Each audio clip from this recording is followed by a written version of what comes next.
বিধানসভা নির্বাচনে দামামা বেজে গিয়েছে। প্রার্থীর নাম ঘোষণা করেছে তৃণমূল, বিজেপি ও বামেরা। আর নাম ঘোষণা হতে না হতেই আর সময় নষ্ট করতে নারাজ প্রতিটি শিবিরের প্রার্থী। সাত সকালেই কোমর বেঁধে নির্বাচনী প্রচারে নেমে পড়লেন তারা।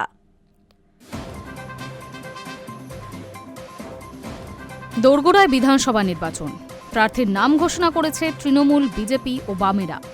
আর নাম ঘোষণা হতে না হতেই সময় নষ্ট করতে নারাজ প্রতিটি শিবিরের প্রার্থীরা। সাত সকালেই কোমর বেঁধে নির্বাচনী প্রচারে নেমে পড়েছেন তারা। সকাল থেকে বাইকে চড়ে প্রচার শুরু করলেন শ্যামপুকুর বিধানসভা তৃণমূল প্রার্থী শশী পাজা।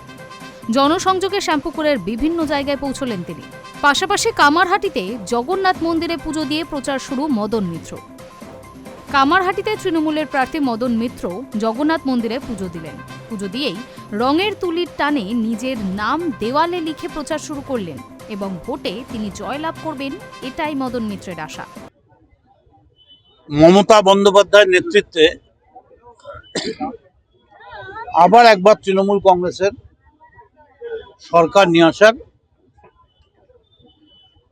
প্রচেষ্টায় জয়ী হলো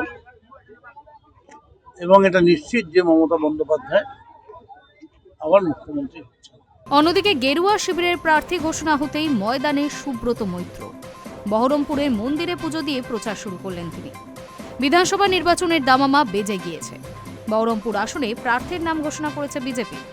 আর নাম ঘোষণা হতে না হতেই আর সময় নষ্ট করতে নারাজ গেরুয়া শিবিরের প্রার্থী সুব্রত। সাত সকালেই কোমর বেঁধে নির্বাচনী প্রচারে নেমে পড়লেন তিনি। সকালেই বহরমপুরের মোহন সিনেমার মোড়ে হনুমান মন্দিরে পুজো দেন সুব্রত বাবু।